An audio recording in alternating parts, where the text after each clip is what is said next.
Bismillahirrahmanirrahim. Assalamualaikum warahmatullahi wabarakatuh.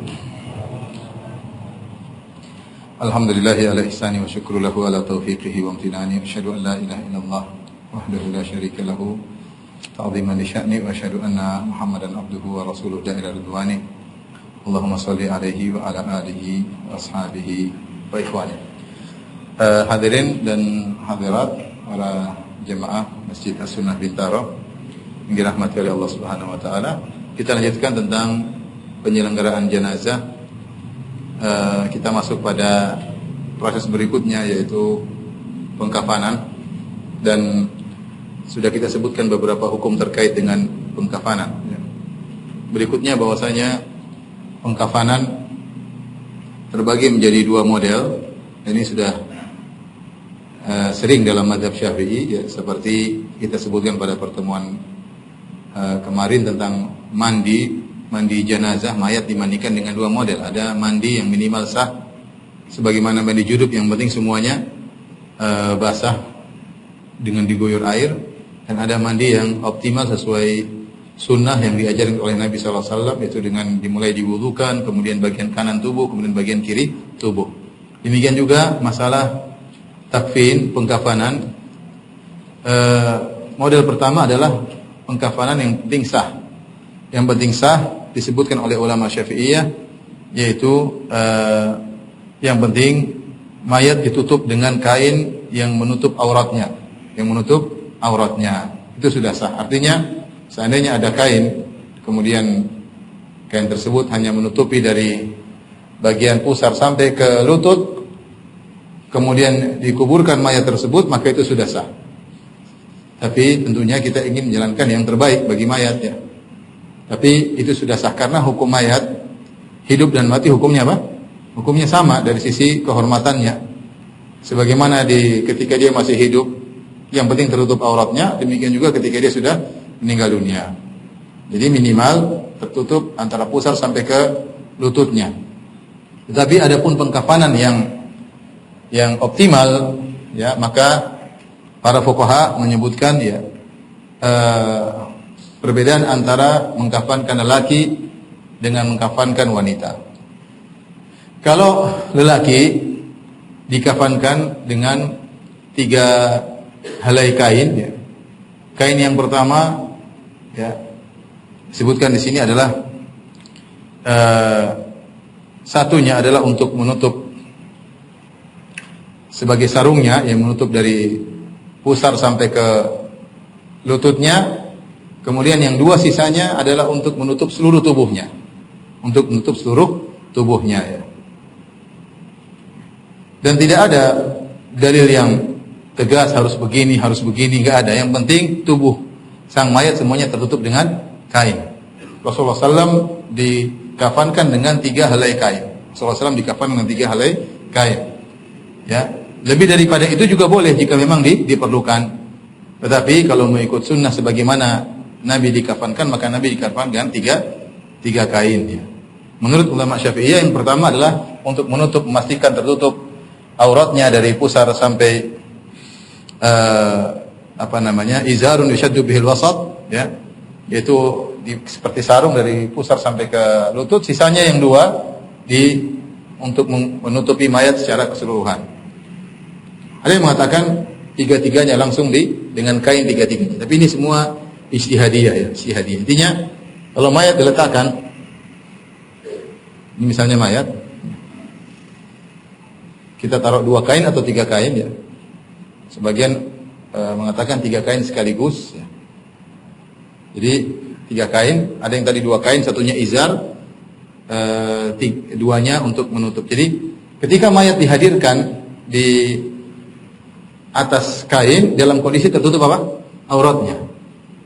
Kemudian setelah dimandikan, kemudian dipindahkan ke kain 3 helai.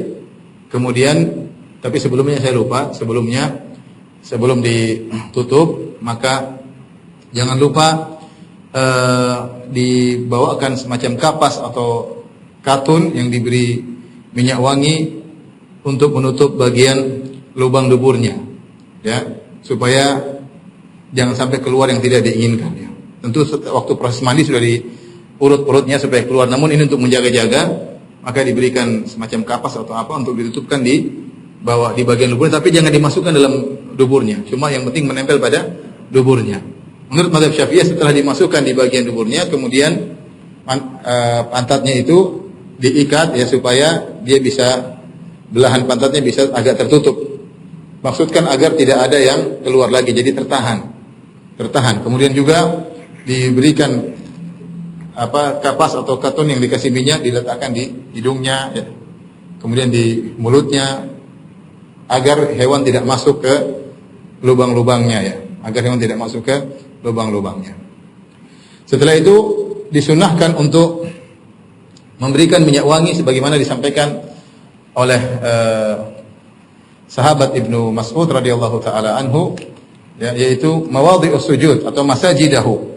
Diletakkan minyak wangi di bagian tempat-tempat sujudnya, yaitu di mana di dahinya, hidungnya dikasih minyak wangi sebagai bentuk pemuliaan terhadap tempat sujudnya. Kasih minyak wangi sebelum dikafankan. Sini, kemudian telapak tangannya, ya. Kemudian lututnya duanya dikasih minyak wangi. Kemudian kakinya yang untuk sujud, jari-jarinya dikasih apa? Minyak wangi. Ya, setelah itu, jadi saya ulangi, setelah dikasih minyak wangi semua, dikasih kapas atau tadi yang menutup bagian-bagian tertentu. Kemudian ini masih ada sarungnya. Kemudian ditutup dengan apa? Kain. Sederhana aja, ini kain pertama ditutup. Ketika kain pertama mulai ditutup, maka ditariklah sarung tersebut. Ya, sarung tersebut ditarik. Kemudian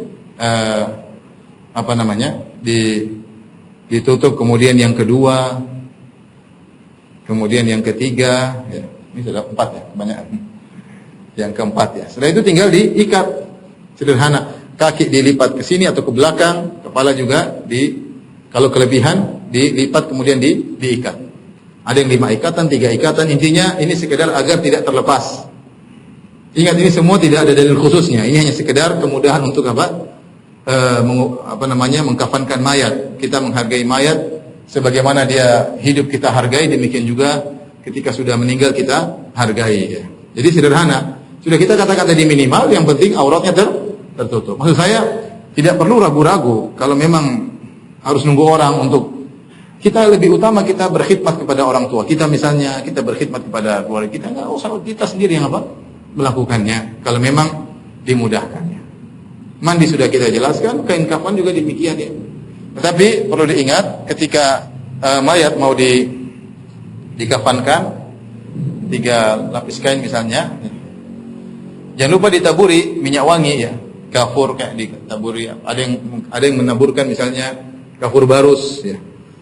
Saya belum pernah, ya, cuma teman-teman mengatakan ada manfaatnya. Terkadang misalnya mayatnya punya penyakit gula, ya. Kadang menimbulkan bau yang tubuhnya yang tidak enak. Ya, sebagian mayat punya penyakit yang menimbulkan bau yang tidak enak, maka perlu dikasih kafur barus. Mau ditambah dengan minyak wangi juga ada masalah, ya. Kemudian dibungkus. Setelah dibungkus, ya, kasih lagi minyak wangi di lapisan yang kedua, ya. Kafur barus kayak apa? Kayak intinya untuk menahan agar tidak mengeluarkan bau yang tidak enak. Dalam rangka kita menghormati mayat tersebut. Kemudian dibungkus, ya. Yang ketiga juga demikian, ya. Setelah dibungkus tinggal diikat. Diikat tapi jangan diikat mati. Diikat yang penting kuat, dibuat simpul yang bisa dilepaskan lagi. Yang saya lepaskan lagi 1, 2, 3 atau 5 boleh, ya. Paham? Setelah itu kemudian dihadirkan untuk disolatkan. Dihadirkan untuk disolatkan, ya. Adapun lelaki yang meninggal dalam kondisi ihram, maka tidak boleh dikasih minyak wangi. Tidak boleh dikasih minyak wangi, ya. Karena Rasulullah SAW melarang. Ketika ada sahabat yang meninggal dalam kondisi ihram, maka Rasulullah SAW mengatakan, la tumissuhu tiban, jangan dikasih minyak wangi. Tapi di Indonesia enggak akan ada peristiwa tersebut karena ihram semua di mana? Di Mekah dan di Mekah, ya, di Mekah atau di Madinah, ya. Tidak ada yang ihram di Bintaro. Jadi perlu kita bahas, ya. Adapun wanita yang masa iddah, meskipun ketika dia di masa iddah dia dilarang untuk berpakai minyak wangi ketika suaminya meninggal. Di masa iddah tidak boleh pakai minyak wangi. Namun ketika dia meninggal dunia boleh dikasih minyak wangi. Yang tidak boleh pakai wangi cuma orang yang kena yang ihram. Saya bacakan di sini. Kemudian berkata penulis, Takfinus sabi al-mayyit kal balik. Anak kecil sama hukumnya dengan orang dewasa. Sama dengan orang dewasa. Baik, untuk wanita 5 kain. 5 kain tersebut sama. Kalau tadi laki-laki 3 kain, maksudnya 1 buat sarung. Ini mazhab Syafi'iyah, ini dalam buku ini Al-Mu'tamad. 1 buat sarung, 2 buat apa? Lipatan. Boleh lebih daripada itu ya. Tapi 1 buat sarung, kemudian dikasih lipatan ya. Kalau wanita 5 helai kain. Yang pertama adalah untuk sarungnya. Yang kedua untuk khimarnya, dijilbabkan. Yang ketiga adalah untuk jubahnya. Jadi pakai dalam kondisi laki-laki tidak memakai jubah ketika dikafankan ya. Tetapi wanita 1 buat khimarnya, 1 buat jubahnya, 1 buat sarungnya. Setelah itu baru kemudian dilipat atau dibungkus seperti laki-laki, sama. Dibungkus seperti laki-laki dengan 2 lipatan. Lebih daripada itu juga boleh. Tapi kalau sudah cukup tidak perlu ya. Sudah cukup 2 lipatan sudah cukup. Bedanya laki-laki dan perempuan. Laki-laki, saya ulangi, menurut mazhab Syafi'i, laki-laki 3 helai kain. Kain pertama untuk apa? Sarungnya. 2-nya tinggal dilipat, dibungkus ya. Kalau perempuan 5 lipatan, 3-nya buat 1 buat khimar, 1 buat jubah, 1 buat izar, 2-nya kemudian buat bungkus mayat wanita. Kata beliau penulis, kalau kuburan ternyata dibongkar oleh orang untuk dicuri kain kafannya, kita bicara zaman dahulu, orang kain itu sangat mahal ya. Kain sangat mahal, makanya ada sampai dibahas oleh para fuqaha tentang bagaimana hukum sholat dengan 1 belah kain. Karena dulu ada orang yang tidak punya pakaian, cuma 1 belah kain, dia muter-muter, boleh nggak sholat dengan 1 belah kain? Sampai dibahas. Kalau sekarang nggak perlu dibahas, orang baju berlebihan. Tapi dulu sampai dibahas. Artinya sampai terjadi proses kuburan karena terjadi zaman dahulu banyak orang miskin, sehingga terjadi pencurian. Yang dicuri adalah mayat. Dibuka, dibongkar, dicabut apa? Dicabut kain kafannya. Kalau ketahuan mayat dicabut kain kafannya, kata para ulama, dikafankan kembali sebagai bentuk penghormatan kepadanya ya. Kemudian beliau berkata, wala yustahabbu an yu'iddal insan li nafsihi kafanan. Tidak dianjurkan seorang menyiapkan kafan buat dirinya. Tidak usah seperti itu. Karena tidak disunnahkan untuk hal demikian ya. Kecuali ada sebab tertentu, seperti seorang sahabat yang ingin mencari berkah dari Nabi sallallahu alaihi wasallam. Dia lihat Nabi pakai jubah, kemudian dia minta jubah tersebut. Ketika ditanya, "Kenapa kau minta jubah dari Nabi?" "Saya ingin agar ini menjadi kain kafanku." Jadi kain kafanku. Fakanat kafanan lahu, akhirnya benar. Fakana kafanahu, akhirnya menjadi kafannya. Karena sebagian orang misalnya mereka umrah, mereka punya kain ihram panjang. Ternyata diselidiki sebagian mereka ihram dengan kain ihram yang panjang agar kain ihram menjadi kain kafannya. Itu tidak disunahkan. Tidak disunahkan ini. Tidak perlu begitu-begitu ya. Tidak perlu ya. Tapi kita lanjutkan pada bahasan berikutnya tentang masalah salat alal mayyit. Salat alal mayyit. Salat jenazah. Dalilnya banyak, di antaranya Rasulullah SAW na'a an-Najasyi, Rasulullah SAW mengabarkan bahwa Najasyi meninggal dunia. Rasulullah dikabarkan oleh Allah bahwa Najasyi yang ada di Ethiopia meninggal dunia di hari ketika dia meninggal dunia. Fa kharaja ila al-musalla, maka Rasulullah SAW pergi ke suatu musalla, tempat salat, bukan di masjid ya. Fa shaffa bihim wa kabbara arban. Kemudian Rasulullah SAW mengatur saf para sahabat. Kemudian Rasulullah SAW takbir 4 kali. Takbir 4 kali. Rasulullah SAW berkata, "Shallu ala sahibikum." Salatkanlah saudara kalian ini. Adapun salat mayat dari sisi waktunya bebas kapan saja. Karena dia termasuk salawat dzawatul asbab. Kita bisa sebutkan salat yang ada sebabnya, bebas kapan waktunya. Seperti tahiyatul masjid, seperti salat wudu, seperti salat apapun yang ada sebabnya, maka jika ada sebab boleh dikerjakan. Dan tidak mengapa meskipun di waktu-waktu terlarang. Di antara salat-salat yang ada sebabnya adalah salat jenazah. Ya, boleh sholat di ba'da asar, ba'da subuh, boleh saja. Tetapi tidak boleh seorang sengaja memilih waktu tersebut karena dianggap afdal. Ya. Tapi kalau pas kebetulan mayat hendak dikuburkan di waktu tersebut, meskipun waktu terlarang tidak jadi masalah. Dan itu yang dipraktikkan oleh kaum muslimin sekarang.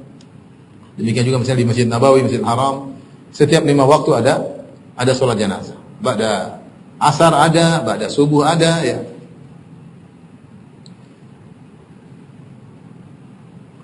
Kemudian tempat pelaksanaan sholat jenazah, boleh sholat jenazah di musola, yaitu tempat terbuka, sholat di situ sebagaimana Nabi SAW menyolatkan Najasyi, dan boleh di masjid sebagaimana pernah dikerjakan oleh Nabi SAW. Ya. Dan ini disunahkan di masjid juga karena orang-orang pada ngumpul di masjid, ya, sehingga diharapkan banyak yang menyolatkannya. Aisyah meriwayatkan anna Nabi SAW shalla ala Suhail bin Baydha fil masjid. Rasulullah SAW menyolatkan jenazah Suhail bin Baydha di masjid.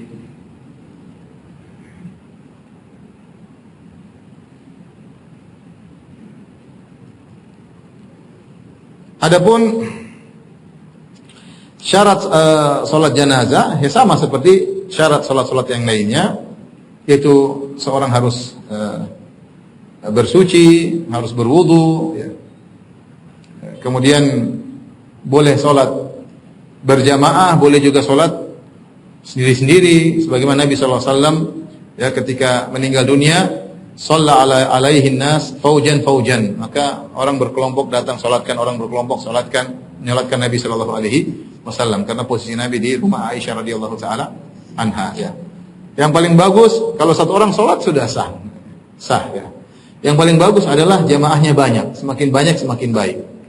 Dalam sebagian riwayat ya, kata Rasulullah SAW, "Ma min muslim yamutu fayusalli alaihi thalathatu sufuf minal muslimin illa aujab." Tidaklah seorang muslim meninggal kemudian disolatkan dengan 3 saf kecuali wajib bagi dia masuk surga. Maka dianjurkan kalau sholat dibuat 3 saf, minimal 3 saf. Misalnya ada 6 orang, dibuat 2 orang. Jadi apa? 3 saf misalnya ya. Kalau lebih daripada itu tentu lebih baik. Tidak harus ganjil, tidak harus safnya 5, 7, enggak. Yang penting 3 saf minimal atau lebih. Kemudian diharapkan yang menyolatkan adalah orang-orang yang bertauhid dan tidak berbuat syirik sama sekali. Dalam hadis Rasulullah SAW mengatakan siapa yang meninggal, kemudian tidak ada seorang muslim meninggal kemudian disolatkan oleh 40 rajulan atau 40 orang, la yusyrikuna billahi syai'a, yang mereka tidak berbuat syirik sama sekali kecuali akan diberi syafaat untuk mayat tersebut. Jadi kalau ada keluarga kita yang meninggal, ya, kita panggil teman-teman yang kita tahu mereka tidak berbuat syirik kepada Allah Subhanahu wa taala. Mereka jauh dari klinik-klinik, jauh dari jimat-jimat ya. Tidak percaya kepada pawang hujan.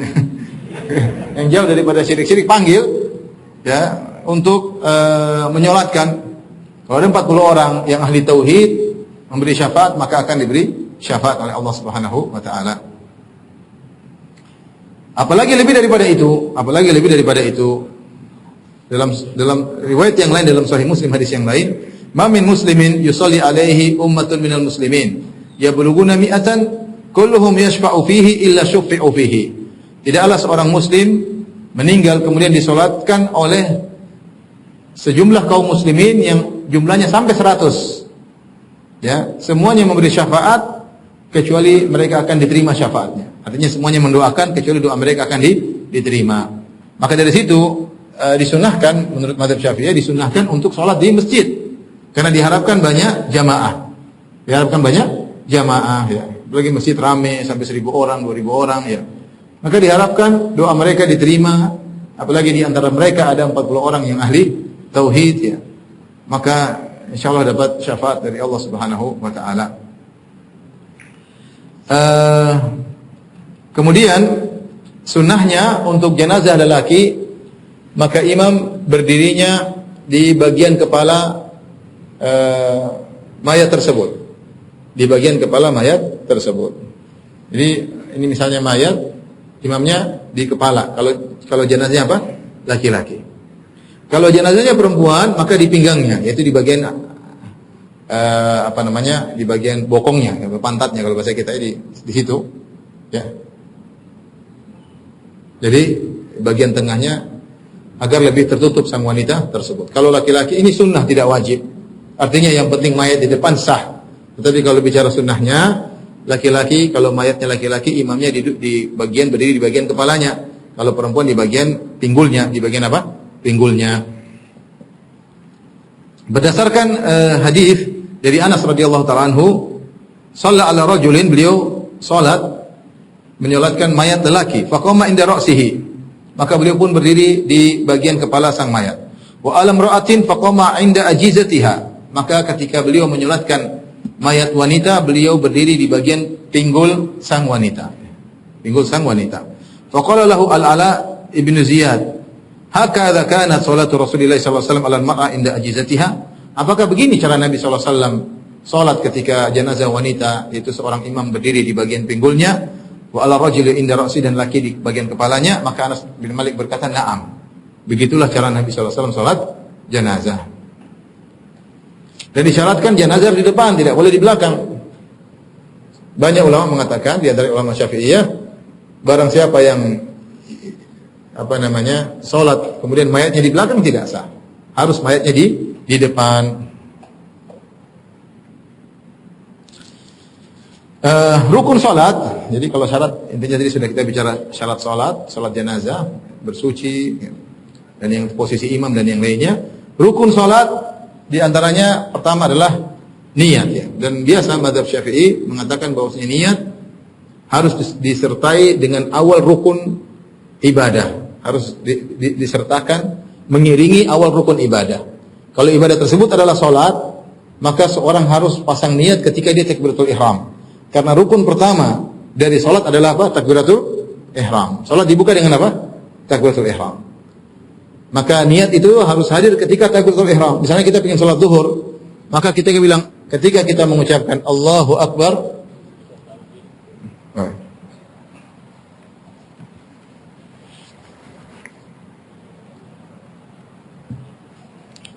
ketika kita mengucapkan Allahu Akbar, maka kita langsung dalam batin kita meniatkan, saya ingin salat zuhur 4 rakaat, ya, sebagai makmum. Adapun lafal sebelumnya menurut mazhab Syafi'i, usolli fardhu zuhri 4 rakaat, itu hanya penguat niat. Niat tempatnya di mana? Di hati. Ucapan sebelumnya itu tidak dianggap. Yang dianggap adalah ketika seorang apa? Bertakbir.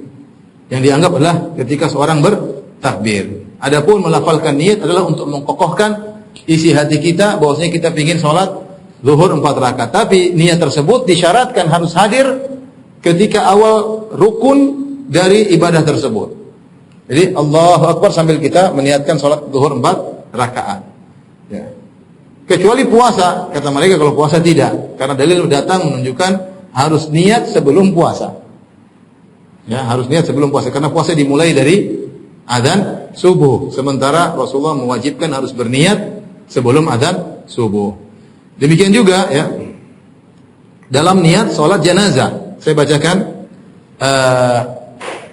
perkataan sang penulis Syekh Muhammad Az-Zuhaili, wa qiyasan ala ghairiha min as-salawat al-ibadat, ya.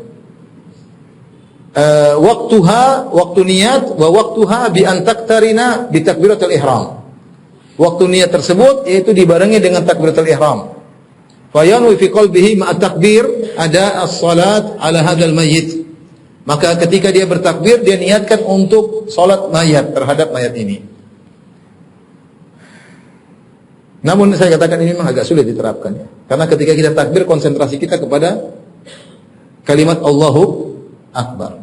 Tapi demikian kita bicara mazhab Syafi'i, ya. Mazhab Syafi'i. Mereka mengatakan niat harus berbarengan dengan awal rukun dari suatu ibadah, ya. Allah alam bisawab.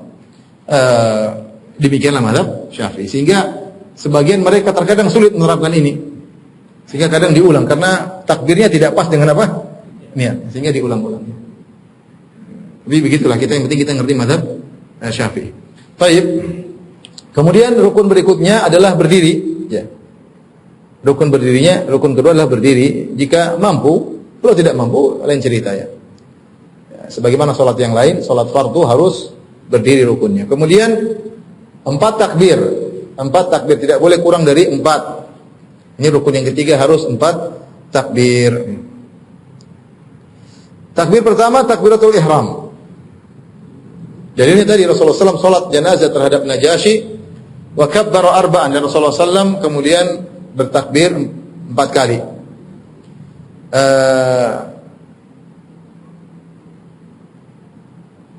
Adapun jika takbir yang kelima karena lupa, maka tidak batal salatnya sebagaimana seorang berbicara karena lupa. Dan tidak perlu sujud sahwi. Salat jenazah tidak ada sujud sahwinya karena salat jenazah tanpa ruku dan tanpa sujud. Lupa enggak harus sujud, tidak boleh sujud sahwi. Sunnahnya an yarfa'a yadayhi hadwa mankibaihi ma kulli takbirah. Setiap takbir Allahu Akbar, angkat kedua tangan sampai di sejajar dengan bahu. Kemudian meletakkannya di sini, di bawah dadanya, ya, sebagaimana salat-salat yang lain. Kemudian takbir lagi Allahu Akbar. Kedua, Allahu Akbar. Ketiga, Allahu Akbar di bawah dada, ya. Diriwayatkan oleh dari Abdullah bin Umar radhiyallahu anhuma, anna Umar radhiyallahu anhu kana yarfa'u yadayhi 'alal janazah fi kulli takbirah. Adalah Umar bin Khattab, beliau mengangkat kedua tangannya dalam salat janazah setiap kali takbir. Dan ini dilakukan oleh Ibnu Umar dan Al Hasan bin Ali radhiyallahu anhum. Jadi takbir 4 kali, ini rukun salat janazah. Rukun yang berikutnya qiraatul Fatihah. Qiraatul Fatihah, baca Al-Fatihah. Sebagaimana salat-salat yang lain, kata Nabi sallallahu alaihi wasallam, la salata liman lam yaqra bi Fatihatil kitab. Tidak ada salat bagi orang yang tidak baca surat Al-Fatihah. Dan diriwayatkan dari Ibnu Abbas radhiyallahu anhuma bahwasanya beliau shalla ala janazatin fa qara'a bi Fatihatil kitab. Ibnu Abbas pernah salat jenazah dan dia baca Al-Fatihah dengan besar, dengan jahar. Supaya apa? Wa qala li ta'lamu annaha sunnah, agar kalian tahu inilah sunnah Nabi sallallahu alaihi wasallam. Jadi takbir pertama baca Al-Fatihah.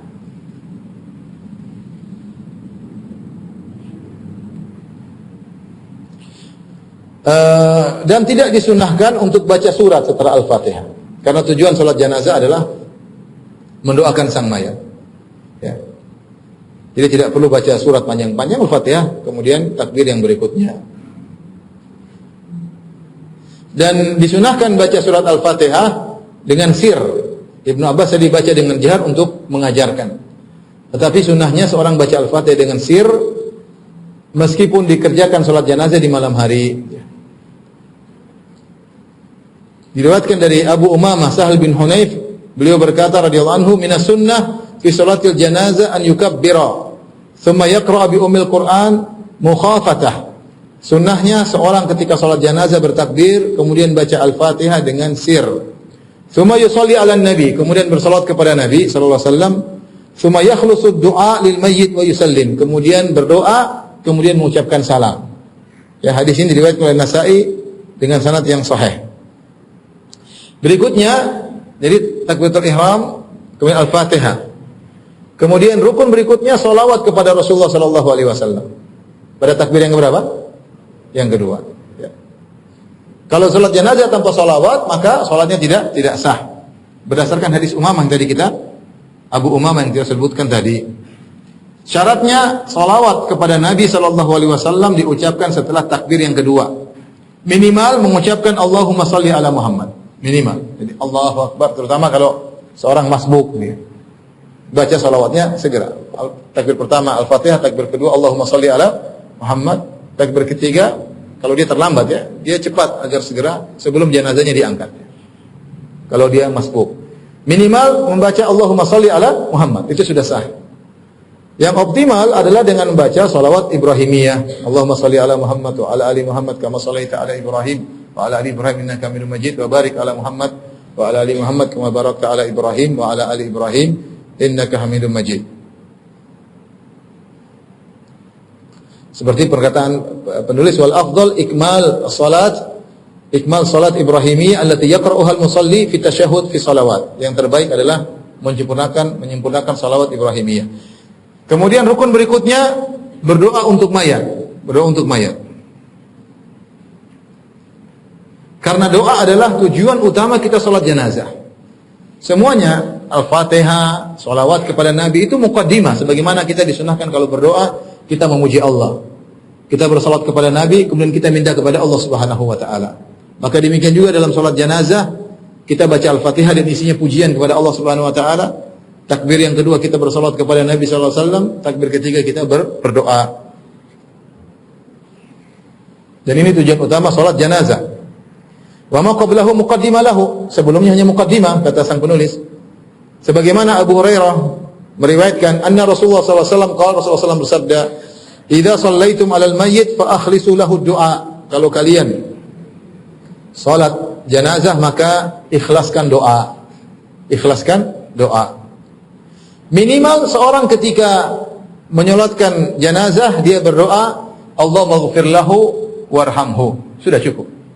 Allah maghfir lahu warhamhu. Ya Allah ampuni dia, rahmati dia. Ini minimal doa.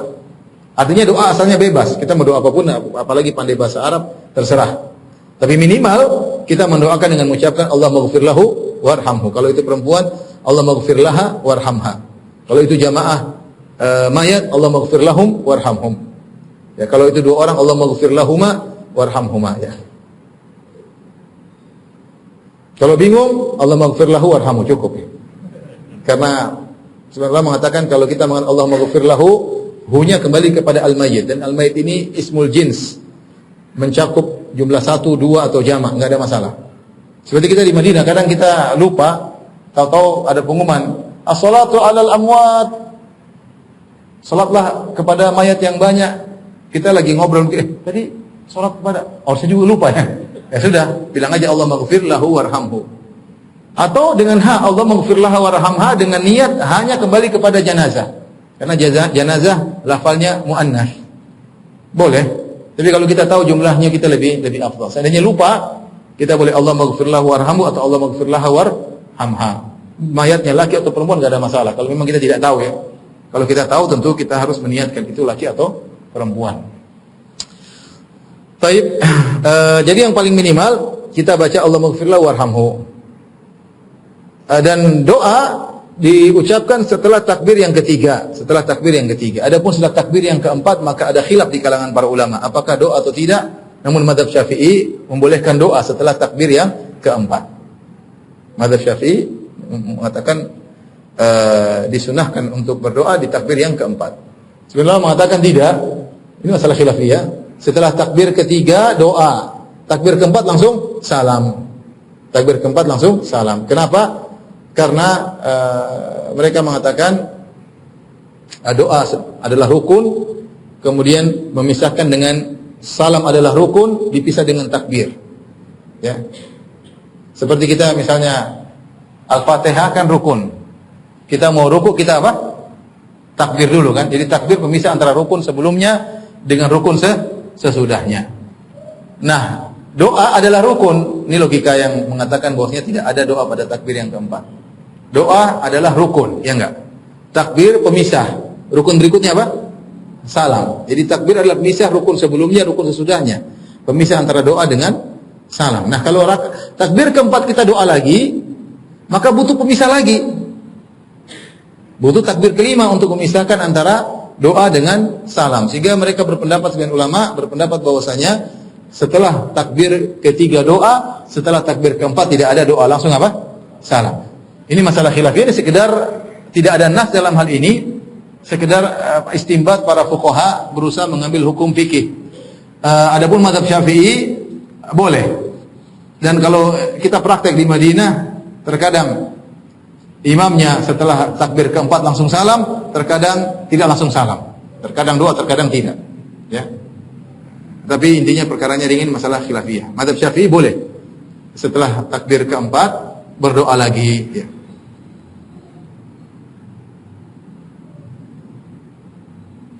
Baik. Adapun doa yang disunahkan yang datang dari Nabi Shallallahu Alaihi Wasallam setelah takbir yang ketiga, ya. Yang terbaik sebagaimana perkataan penulis wal afdal an yad'uwa bid-du'ail ma'thur. Yang terbaik adalah seorang berdoa dengan doa yang datang dalam riwayat. dari Nabi sallallahu alaihi wasallam. Ingat ya, hukum asal doa boleh dengan lafal apa saja, tetapi yang terbaik adalah doa dengan apa? Yang datang dari Nabi sallallahu alaihi wasallam. Kalau seorang berdoa bukan dengan lafal Nabi, Rabbi Allah maghfirlah warhamhu, cukup, itu sudah sah. Ya Allah, ampuni dia, rahmatin, selesai. Tapi kalau bisa sesuai dengan ajaran Nabi, doa yang diajarkan Nabi maka yang terbaik. Di antaranya doa Nabi sallallahu alaihi wasallam, Allah maghfirlahu warhamhu wa'afihi wa'fu anhu wa akrim nuzulahu wa wasi' mudkhalahu wa aghsilhu bil ma'i wa thalji wal barad wa nakkihi minal khataaya kama nuqiyati thawb kama naqaita thawb al abyad min ad-danas wa abdilhu daran khairan min darihi wa ahlan khairan min ahlihi wa zawjan khairan min zawjihi wa adkhilhu al jannata wa a'idhu min adzabil qabr wa min adzabin nar. Sahabat berkata, Auf bin Malik, aku mendengar Rasulullah SAW ketika berdoa jenazah, Rasulullah berkata, ya Allah ampunilah dia, rahmatilah dia, kemudian maafkanlah dia, ya. Muliakanlah penyambutannya, ya. Kemudian lapangkanlah tempat masuknya, bersihkanlah dia dari dosa-dosa dengan air, dengan salj, dengan barat, bersihkanlah dari dosa-dosa sebagaimana engkau membersihkan baju putih dari kotoran, dan gantikanlah baginya rumah dengan rumah yang lebih baik. Apalagi rumahnya reot sekarang. Gantikan rumah di surga. Dan rumah manapun tetap lebih baik di surga. Semua rumah di surga istana. Gantikanlah keluarga yang lebih baik daripada keluarganya. Istri yang lebih baik daripada apa? Istrinya. Maksudnya apa? Kalau istrinya enggak beres di dunia, nanti kasih bidadari yang lebih baik daripada istrinya di dunia. Kalau istrinya yang sekarang juga masuk surga, maka diganti sifat-sifatnya. Lebih cantik dan lebih soleha. Paham? Paham tidak? Jadi sabar ya, sabar.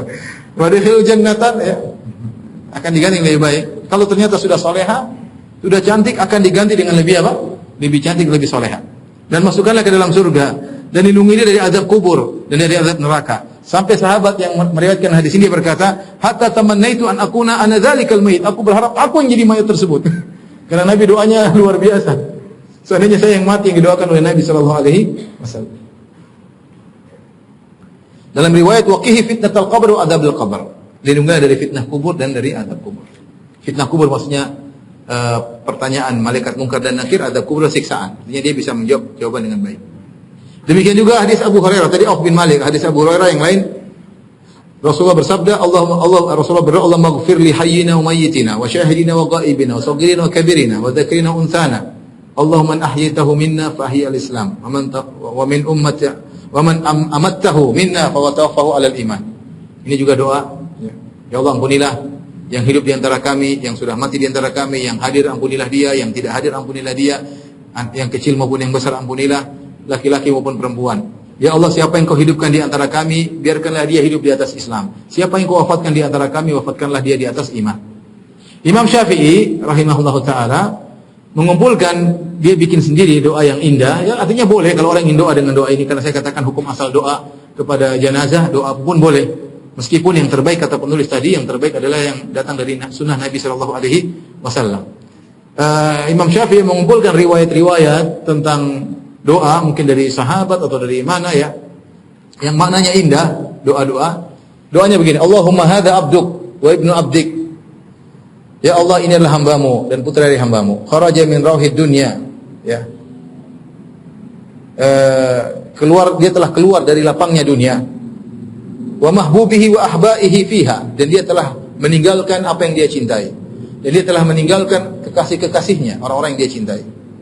Ila zulmatil qabr, dia telah berpindah kepada gelapnya kuburan.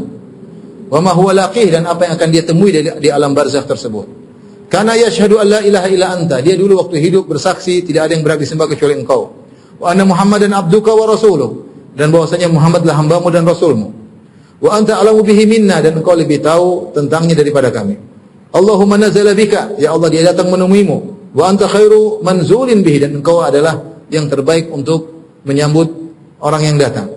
Wa asbaha faqiran ila rahmatik, jadilah dia orang yang sangat butuh dengan rahmatmu, jadi fakir terhadap kasih sayangmu. Wa anta ghaniyun an adabi, dan engkau maha kaya, tidak perlu mengazabnya. Wa qad ji'naka raghibina ilaik, kami telah datang dengan penuh semangat kepada engkau ya Allah. Syufa'a lahu, kami memberi syafaat untuknya. Allahumma in kana muhsinan fazid fi ihsanihi, ya Allah, kalau ini mayat orang yang baik, tambahkanlah kebaikannya. Wa in kana musian, kalau dia ternyata orang yang pendosa, fatajawaz anhu, maka maafkanlah dia. Walaqqihi bi rahmatika ridhak, dan temuilah dia atau temuilah dengan rahmatmu, temuilah dengan keridhaanmu. Ya, dengan rahmatmu temuilah dengan ridhamu. Waqqihi fitnatal qabr wa adzabihi, jauhkanlah dia dari fitnah kubur dan azab kubur. Wafsah lahu fi qabrihi, lapangkanlah kuburannya. Wajafil ardu an jambaihi, dan jauhkanlah bumi dari kedua lambungnya, itu jangan disempitkan. Walaqqihi bi rahmatika al-amna min adzabik, dengan rahmatmu ya Allah berikanlah kepada dia keamanan dari azabmu. Hatta tab'athahu ila jannatika, sampai kau bangkitkan dia menuju surgamu ya arhamar rahimin. Panjang juga ya. Ini doa yang dikubur oleh masyayikh, maknanya indah. Yang berdoa dengan doa ini silakan, tapi yang terbaik adalah doa yang diajarkan oleh Nabi sallallahu alaihi wasallam. Kalau yang meninggal adalah perempuan, yang meninggal adalah anak kecil, ya, maka cukup dengan doa yang kedua, Allahumma ighfir li hayyina wa mayyitina wa syahidina wa ghaibina saghirina wa kabirina, ada saghirina wa kabirina wa dzakarina unthana, ya. Itu boleh untuk doa anak kecil. Dan ditambah, Allahumma ja'alhu faratan li abawayhi, ya Allah jadikan anak ini farat. Farat itu adalah orang yang mendahului kedua orang tuanya, menunggu orang tuanya menuju surga. Wa salafan wa dhukhran, jadikanlah sebagai pahala yang tersimpan. Wa idhatan wa i'tibaran wa syafi'an, sebagai peringatan pelajaran, wa syafi'an, sebagai pemberi syafaat kepada kedua orang tuanya. Wa thaqil bihi wa mawazinihima, dan perberatlah timbangan kebajikan kedua orang tuanya. Wa afriqus sabra ala qulubihima, dan anugerahkanlah kesabaran kepada kedua orang tuanya. Wala taftinhuma ba'dahu, jangan berikan fitnah kepada kedua orangnya setelah meninggalnya anak mereka. Wala tahrimhuma ajrahu, dan jangan halangi kedua orang tuanya dari pahala musibah kematian anaknya. Tapi yang terbaik adalah doa yang tadi diajarkan oleh Nabi SAW. Adapun orang yang masbuk, ketika dia masbuk sholat jenazah, maka dia bertakbir langsung. Jadi dia bertakbir, kalau ternyata dia mendapati imam sudah takbir yang ketiga Allahu Akbar, maka dia takbir pertama dia baca Al-Fatihah. Ya. Kalau imam takbir yang keempat, maka dia takbir kedua dia baca salawat kepada Nabi SAW. Imam salam, dia lanjut takbir ketiga, baca doa, takbir keempat salam. Tapi jangan lama-lama. Jangan lama, Allahumma ighfir li hayyina wa mayyit, keburu mayatnya diangkat. Jadi kalau ditakbir langsung Allahu Akbar, baca Al-Fatihah, Allahu Akbar, Allahumma shalli ala Muhammad, Allahu Akbar, Allahumma ighfir lahu warhamhu, Allahu Akbar, Assalamualaikum warahmatullahi wabarakatuh. Paham? Ini kalau dia masbuk jangan lama-lama, keburu mayatnya diangkat. Oleh karena ulama Syafi'i mengatakan dianjurkan jangan langsung diangkat, tunggu sebentar. Siapa tahu ada yang masbuk. Siapa tahu doa yang terakhir ini yang mustajab. Artinya ditunggu sebentar sampai, karena masbuk paling cuma sebentar. 1 menit, 2 menit, kemudian sudah selesai, tunggu sebentar baru diangkat mayatnya, ya. Adapun kalau dia masuk masbuk, imam takbir kedua. Dia masuk imam takbir kedua, Allahu Akbar, imam takbir kedua. Kemudian dia baru takbir Allahu Akbar, imam langsung takbir ketiga. Dia langsung takbir tunggu sebentar. Kalau dia dapat imam masbuk takbir pertama, dia masuk takbir pertama. Jadi imam takbir pertama, kemudian dia terlambat, dia juga takbir pertama tapi dia terlambat. Kemudian imam takbir kedua, dia baru Allahu Akbar, baru takbir karena dia masbuk takbir pertama. Imam ternyata begitu dia Allahu Akbar, imam langsung takbir kedua. Kata para ulama Syafi'i tidak perlu baca Al-Fatihah, karena Al-Fatihah dia gugur sebagaimana dia mendapati imam ruku'. Jadi langsung Allahu Akbar, imam takbir kedua, dia langsung takbir kedua lagi, langsung salawat kepada Nabi bersama. Kalau dia takbir pertama Allahu Akbar, dia baru baca Alhamdulillahirabbil alamin arrahmanir rahim. Imam takbir kedua, langsung dia takbir kedua. Tidak usah selesaikan Al-Fatihah. Kenapa? Karena gugur. Sudah cukup, langsung aja takbir kedua. Saya ulangi. Kalau masbuknya dia mendapati imam takbir pertama, dia takbir pertama Allahu Akbar. Begitu dia Allahu Akbar, imam takbir kedua, dia langsung ikut takbir kedua. Al-Fatihahnya gugur sebagaimana dia mendapati orang yang ruku'. Kalau ternyata dia baru baca takbir pertama Allahu Akbar, baru bicara Alhamdulillahirabbil alamin arrahmanir rahim, imam langsung takbir kedua, langsung aja dia ikut takbir kedua tanpa harus menyempurnakan Al-Fatihahnya. Ya, sebagaimana orang baru baca Alhamdulillahirabbil alamin ar-rahmanir rahim, tiba-tiba imam ruku', maka ikut ikut ruku'. Adapun kalau dia mendapati imam sudah takbir ketiga, tadi aturannya. Imam takbir ketiga, dia takbir pertama baca Al-Fatihah. Imam takbir keempat, dia takbir kedua baca salawat kepada Nabi. Imam salam, dia takbir ketiga baca doa Allahumma ighfir lahu warhamhu. Takbir keempat, Assalamualaikum warahmatullahi wabarakatuh. Jangan lama-lama. Baik. Bagaimana hukum salat terhadap mayat yang gaib? Para ulama Syafi'iyah mengatakan selama seorang masih di satu kota, maka tidak ada salat alal ghaib, harus mayatnya hadir. Kita datang ke lokasi mayat tersebut, salat jenazah. Kalau ternyata terlambat, sudah dikuburkan, salat di kuburannya. Salat di kuburannya sebagaimana Nabi SAW menyebutkan seorang wanita pengurus masjid meninggal, kemudian Nabi tidak dikabarkan, maka Nabi malam-malam datang ke kuburan wanita tersebut, Nabi salat di atas kuburannya. Ini kalau masih dalam satu kota. Tapi kalau di kota lain, menurut mazhab Syafi'i boleh salat gaib. Tidak pandang bulu apakah mayatnya di sebelah barat kita atau di sebelah timur kita, utara kita, selatan kita salatnya menghadap barat kalau Indonesia. Jadi tidak harus disyaratkan mayatnya depan kita, mau di sebelah kanan, sebelah kiri, sebelah belakang, tapi kita boleh salat gaib jika mayatnya di kota yang lain. Ini menurut mazhab Syafi'i. Ya. Tentu ini masalah khilaf di kalangan para ulama. Ya. Ada yang mengatakan salat gaib tidak dianjurkan kecuali yang belum disolatkan seperti Najasyi. Najasyi meninggal di tengah orang-orang Nasrani, tidak ada yang menyolatkannya, maka Nabi solat gaib. Buktinya Nabi tidak pernah solat gaib kepada sahabat-sahabat yang lain yang meninggal di kota yang lain, tidak pernah Rasulullah SAW solatkan. Demikian juga ada yang mengatakan dilihat dari jasa. Kalau orang itu punya jasa yang besar, sebagaimana Najasyi punya jasa besar menolong kaum muslimin ketika hijrah, meskipun dia sudah disolatkan, kita boleh solatkan. Jadi ada dua pandangan. Ada yang mengatakan disolatkan gaib jika orang tersebut belum disolatkan, atau disolatkan gaib jika orang tersebut punya jasa. Mazhab Syafi'i tidak perlu, enggak mesti tidak ada jasanya meskipun sudah disolatkan, selama dia di kota yang lain boleh seorang solatkan apa? Gaib. Ini masalah khilafiyah, namun kita perlu tahu ini mazhab Syafi'i. Baik.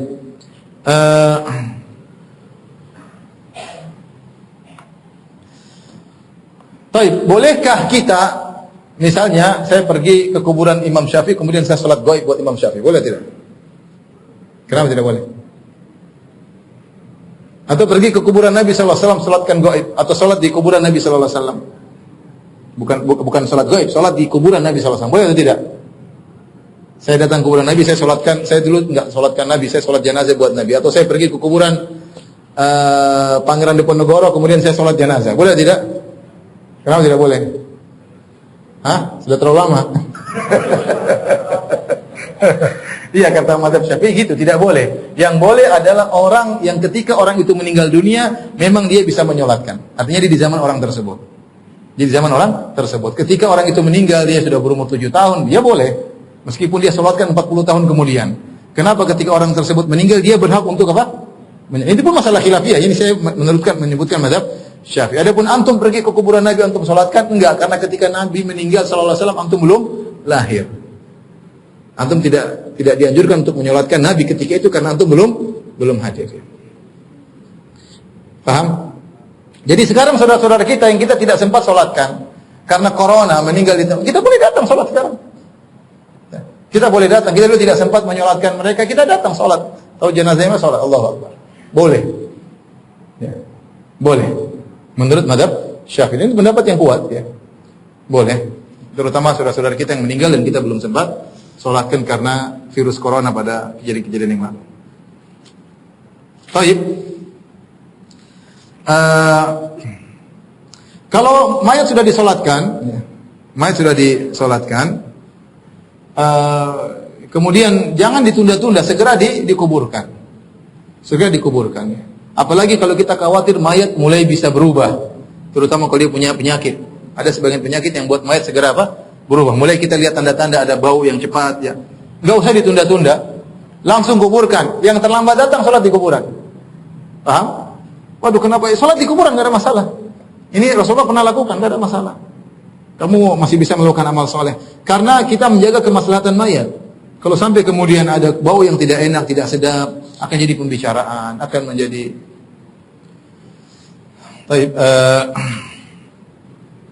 jadi tadi kalau mayat dalam kondisi ada perubahan segera dikuburkan. Yang terlambat silakan sholat di di kuburan, ya, tidak jadi masalah. Dan ingat, sholat sebagian orang berdalil bahwasanya boleh sholat di kuburan karena Nabi sholat di kuburan. Ternyata Nabi sholat apa?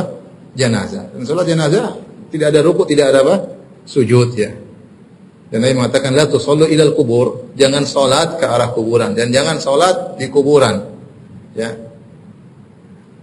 Rasulullah larang kecuali sholat jenazah, karena sholat jenazah tidak ada ruku dan tidak ada apa? Sujud. Dan jelas kita mendoakan apa? Mayat, ya. Berbeda dengan kalau kondisinya ruku dan sujud seakan-akan mengagungkan mayat, maka tidak bisa dikiaskan, tidak bisa dikiaskan. Tapi ada pembahasan sedikit, misalnya apakah boleh menyolatkan orang kafir? Jawabannya tidak boleh. Karena masuk neraka, ngapain disolatin? Tapi apakah boleh memandikan dan mengkafankan orang kafir? Boleh, tidak wajib tapi boleh memandikan. Dalam riwayat Rasulullah menyuruh Ali memandikan Abu Talib. Ya. Kemudian bolehkah mengkafankan orang kafir? Boleh, tapi tidak wajib seperti orang Islam. Artinya cukup sebagai manusia ditutup auratnya, ya, dimasukkan dalam kuburan. Tapi tidak wajib untuk dimandikan. Tapi kalau ingin mandikan, boleh saja. Ya. Seandainya mayat, misalnya ada bencana, longsor dan mayat juga tidak bisa dikenali. Campur laki-laki, perempuan, campur antara muslim maupun kafir. Bagaimana? Apa kita solatkan? Iya, kita solatkan. Jenazahnya kita kumpulkan, kita tidak bisa bedakan. Kita solat dengan niat kita mendoakan yang muslim. Paham? Ataupun kalau kita mau solatkan satu-satu, kita niatkan dalam ketika kita berdoa, ya Allah, jika dia seorang muslim, maka ampunilah dia. Namanya doa dengan ta'liq. Jika. Ini faedahnya kalau kita mendoakan seorang, kita ragu dia musyrik atau tidak, kita boleh berkata, ya Allah, ampunilah dia jika dia seorang apa? Muslim. Jika ternyata orangnya hilang, cuma kedapatan tangannya, bagaimana? Ya, tangannya dimandikan, dicuci, kemudian dibungkus, disolatkan. Tidak jadi masalah. Tidak jadi masalah. Boleh. Kemudian dikuburkan. Jika yang meninggal adalah keguguran, maka menurut mazhab Syafi'i dilihat. Jika dia sempat keluar suara, maka jelas harus disolatkan. Jika kemudian dia keguguran, ya, ada gerakan yang menunjukkan kehidupan tapi tidak ada suara, maka hendaknya juga disolatkan, karena bisa jadi itu tanda kehidupan. Tetapi kalau keguguran dan tidak ada tanda kehidupan sama sekali, tidak ada gerakan sama sekali, tidak ada suara sama sekali, ya, meskipun sudah berbentuk, maka menurut mazhab Syafi'i tidak dianjurkan untuk disolatkan, karena tidak ada kehidupan. Adapun orang yang meninggal mati syahid, maka tidak disolatkan dan juga tidak dimandikan. Tidak dimandikan dan tidak disolatkan, tapi dikafankan. Kenapa? Karena Rasulullah SAW, ya, ketika para sahabat meninggal dalam perang Uhud, ya, Jabir berkata, anna Rasulullah SAW amara fi qatla Uhudin bidafnihim bidima'ihim. Rasulullah SAW menyuruh orang-orang yang mati syahid untuk dikuburkan dengan darah-darah mereka. Walam yughassalu, walam yusalli, walam yusalla alaihim. Tidak dimandikan dan tidak disolatkan. Karena dengan pemahaman bahwasanya mereka masih hidup di sisi Allah Subhanahu wa taala, ya.